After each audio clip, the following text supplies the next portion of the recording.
The Kursk offensive of Ukraine renewed with greater force. Syria is building its future after a decade of horrific war. This and more in our weekly wrap-up. Let's go.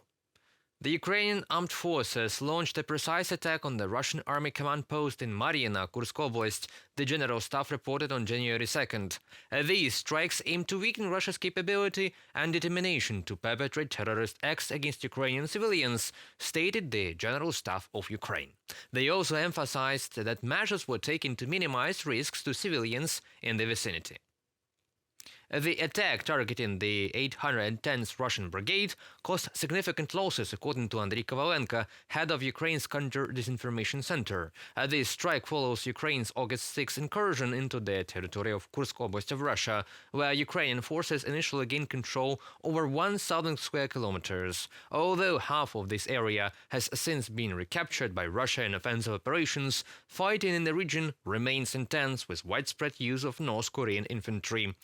Ukrainian officials consider this contested territory as a potential asset in future negotiations. And who knows, maybe the Kursk NPP has to prepare to stop its work too. Drone attacks on other regions of Russia have also intensified, with footage of strikes on the Rostov region, namely the military airfield and other Russian army objects, and the oil terminal in Ust-Luga has been hit, which is in Leningrad Oblast of Russia. This oil hub is one of the largest in the country, and its disruption can be used to halt oil exports and revenues, which are used to wage war against Ukraine. And let's hear what one of the Ukrainian soldiers thinks about this war after almost 3 years of the hot phase of the conflict. As Russian officers used to say, Ukraine is just the beginning for them, so we must stop them now and here during this hot phase of the war. If we don't hold them, I think that European countries won't be able to hold back the Russians neither. And on January 5th, Ukrainian forces targeted Russian positions in multiple areas in Kursk Oblast, as Andriy Kovalenko, head of the Ukrainian Center for Countering Disinformation, as we said earlier, reported. Russian telegram channels of military propagandists supported these allegations, stating that a renewed Ukrainian offensive is underway. The Russian Defense Ministry said it repelled 2 Ukrainian assaults on the same very day. However, these reports remain unverified.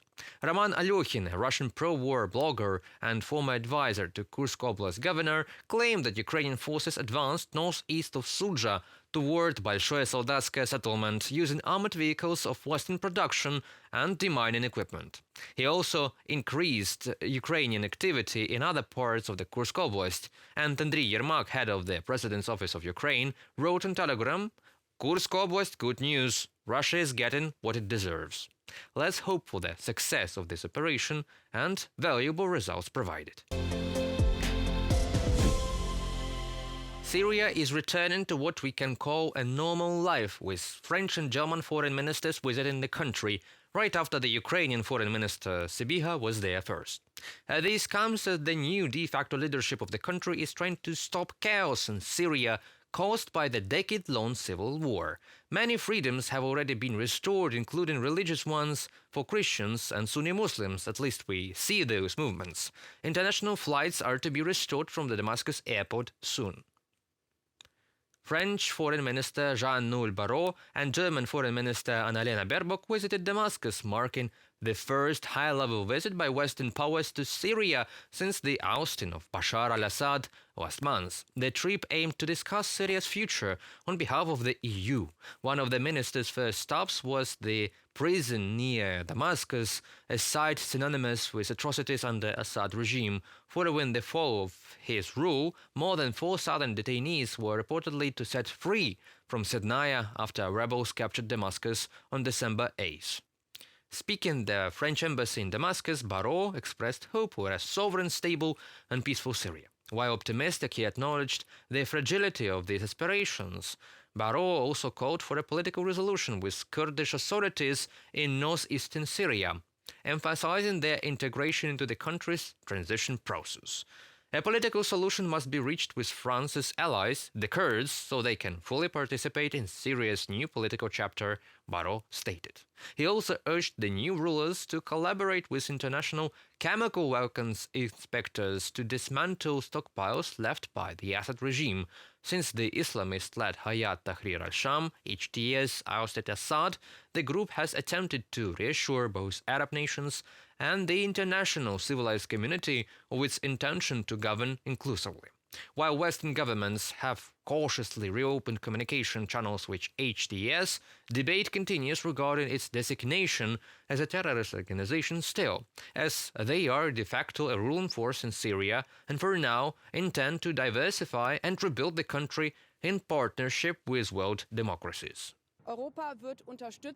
Europe is prepared to offer support, but Europe will not be a sponsor of new Islamist structures. This is not only in our own security interests, but it is also everything that I have heard time and again from the many, many people from Syria in Germany, but also from many Syrians here in the region, most recently in Turkey, and today here in Damascus. It is absolutely clear that they can only rebuild their country, that the people who have also come to us in Europe from Syria would only go back and rebuild if it is certain that not only their lives, but also the lives of their children and daughters are safe.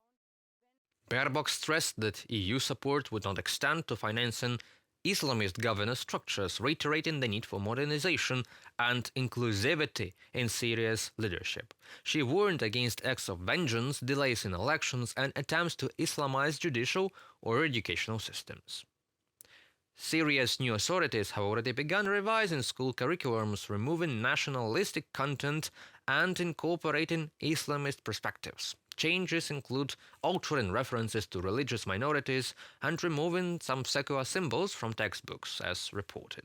Baerbock called for the reversal of these measures to ensure a balanced and inclusive national identity of the country that faced so many war and grief for the last 12 years and now strives to rebuild itself and incorporate back into the international community. Well, that was it for tonight and for the week. Already tomorrow you'll see Henry Keane in the studio delivering news of the free world directly from Ukraine after a small break that he has been absent from our studio. Hope you like his return. Remember to like, share and subscribe to the channel to not let propaganda win. Stay safe.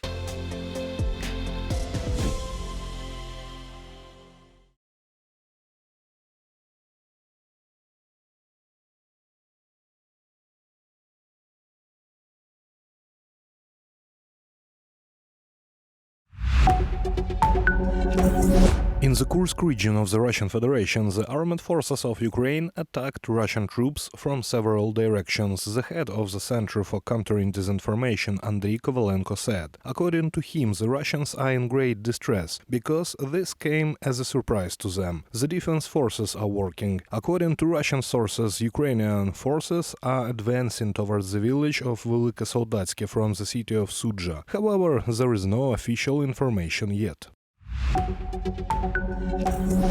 The Ministry of Defense of Ukraine ordered an additional 180,000 ammunition for the Gepard anti-aircraft self-propelled gun from the Rheinmetall company. The company says that the ordered munitions can be used to effectively re-engage various aerial targets such as drones. They will be produced at the Rheinmetall plant in Unterlüß. Due to increased demand for 35mm ammunition, the production line at the facility was rebuilt on very short notice. Germany transferred a total of 55 Gepard anti-aircraft tanks to Ukraine. Unrecognized Transnistria phase reserves may be enough until the end of January.